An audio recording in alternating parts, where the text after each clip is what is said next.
Bonjour à tous et soyez les bienvenus dans ce flash d'information sur la radio-télévision communautaire RTC.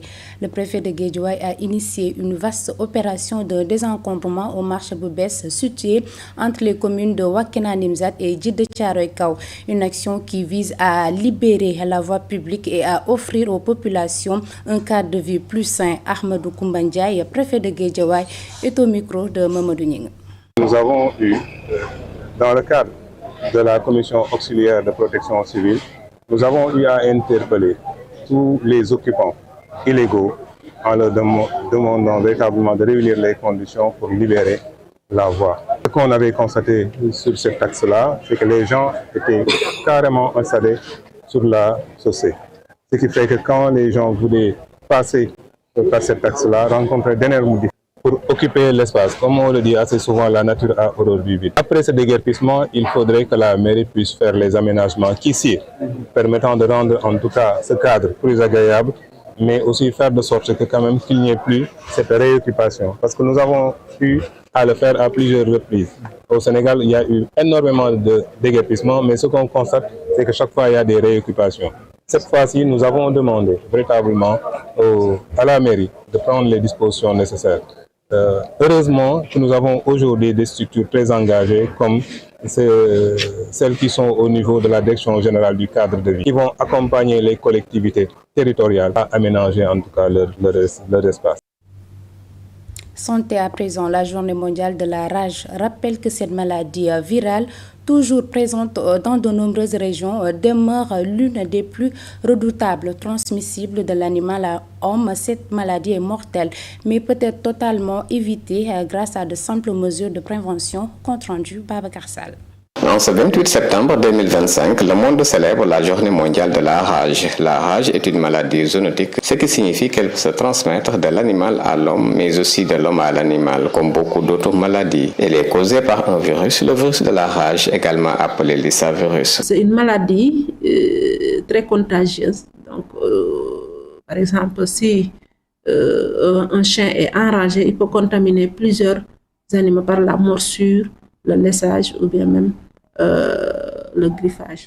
La rage se manifeste par plusieurs symptômes, notamment un changement de comportement, de l'agressivité, une hypersalivation, des troubles de la coordination motrice, une paralysie, puis dans la majorité des cas, le coma et la mort. Heureusement, des moyens de prévention efficaces existent. Surtout la vaccination des animaux sains, mais également, en tout cas, la déclaration des cas de morsure par les personnes mordues, mais également par le propriétaire du chien. La personne mordue donc peut déclarer le cas de morsure au niveau des structures de santé humaine pour donc la prise en charge médicale de la personne mordue, mais également au niveau des structures vétérinaires pour en tout cas la prise en charge de l'animal mordeur. Et qu'est-ce qu'il faut surtout éviter, docteur? C'est le contact avec des animaux suspects de rage, mais également le contact avec des chiens et des chats non vaccinés, qui ne sont pas vaccinés du tout. Éviter également les décharges sauvages, ce qui favorise donc le regroupement de ces animaux. En cette journée mondiale de la rage, le message est clair. La rage tue, mais elle peut être évitée grâce à la vaccination, à la vigilance et à une réaction rapide en cas de morsure. Et pendant ce temps, Louga dispose d'un fort potentiel minier, mais sa gestion et ses impacts environnementaux et sociaux inquiètent. Pour y répondre, la direction régionale des mines a organisé à Thiep une journée de sensibilisation réunissant entreprises et populations afin de promouvoir une exploitation responsable et durable. Suivons Alioune Sall, DG du mine, et Ibrahim Diop, responsable CGO, aux propos recueillis par Gourembodj. Dans la région de Louga, nous avons la GCO qui est actuellement en train de faire des activités parce que la concession minière de la GCO est à cheval entre la région de Thiès et la région de Louga. Actuellement, la plupart des activités s'effectuent au niveau de la région de Louga. Donc, c'est important de venir et d'échanger avec la population. Le fonds d'appui au développement local, c'est 0,5% du chiffre d'affaires des entreprises. La GCO étant actuellement dans la région de Louga, dans les communes de Thiep, Diokoul et Kabgay, Donc ce fonds va directement impacter ces 3 communes, raison pour laquelle on a un peu développé aujourd'hui sur le fonds et actuellement le ministère est en train de faire un travail pour l'opérationnalisation de ce fonds. C'est une excellente initiative et une très bonne dynamique de pouvoir rapprocher les communautés et les institutions publiques et les structures privées. Ça permet aux populations de comprendre les enjeux qui se trouvent dans leur localité, mais aussi en comprenant que tout ce qui se fait dans leur localité à travers les projets, que ce soit des projets publics ou bien des projets publics, ce sont des projets qui répondent aux lois et à la réglementation nationale. À Sousourou, dans la commune de Bignarabé, les femmes transforment la saison des pluies en opportunité économique. Entre travaux champêtres et maraîchage, elles assurent des revenus stables et des légumes frais pour leur famille, faisant de cette activité un modèle d'autosuffisance et de fierté locale. Reportage Samba Diaw. Sousourou, gros village de la commune de Bignarabé. Ici, les femmes allient travaux champêtres et maraîchage en pleine saison des pluies. Une activité qui leur assure des revenus, mais aussi des légumes frais pour les familles. C'est dès les premières pluies que nous avons entamé le maraîchage et semé le piment et les aubergines africaines. On avait les pépinières, du gombo, du gros piment, de l'oignon vert et des tomates. Gombo, bissap, aubergine, piment et oignon vert. Bien plus qu'une simple activité saisonnière, le maraîchage constitue pour elles une source de revenus et de fierté. Il leur permet d'offrir à leur famille des produits frais du terroir tout en couvrant leurs besoins essentiels. Quand on fait le maraîchage en période hivernale, c'est parce que ça nous aide. On peut vendre les produits pour subvenir à nos besoins. C'est dans nos jardins qu'on prend les produits pour nos repas et parfois on vend les produits. Les 3 gombos, c'est à 100 francs et c'est cet argent qu'on utilise pour acheter du savon et autres. Parfois, on mange du verre blanc, plus du piment, des aubergines sans acheter d'autres produits ailleurs. Mais parfois, on achète quelques produits dont on ne dispose pas.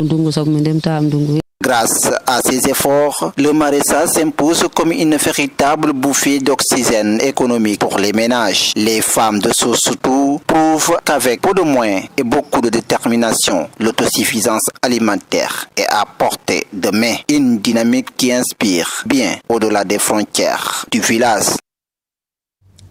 Samba Diaw, nous terminons à Dakar. Les vols à l'arraché en moto se multiplient, ciblant téléphone, sac et effets personnels. Si certains utilisent leur moto pour travailler honnêtement, d'autres s'en servent pour commettre des agressions, accentuant les inquiétudes sur la sécurité urbaine et appelant à une responsabilité des autorités et des citoyens. Barthélémy Colli nous en dit plus.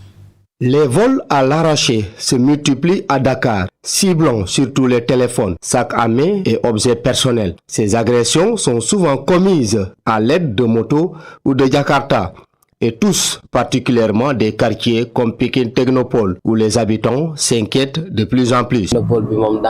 C'est trop dangereux ici à la Technopole. Des jeunes en moto arrachent souvent les sacs des onces. L'État doit nous aider à renforcer la sécurité. Tout le matin, on arrache les téléphones et les objets personnels des femmes qui partent au travail. Ce n'est pas normal.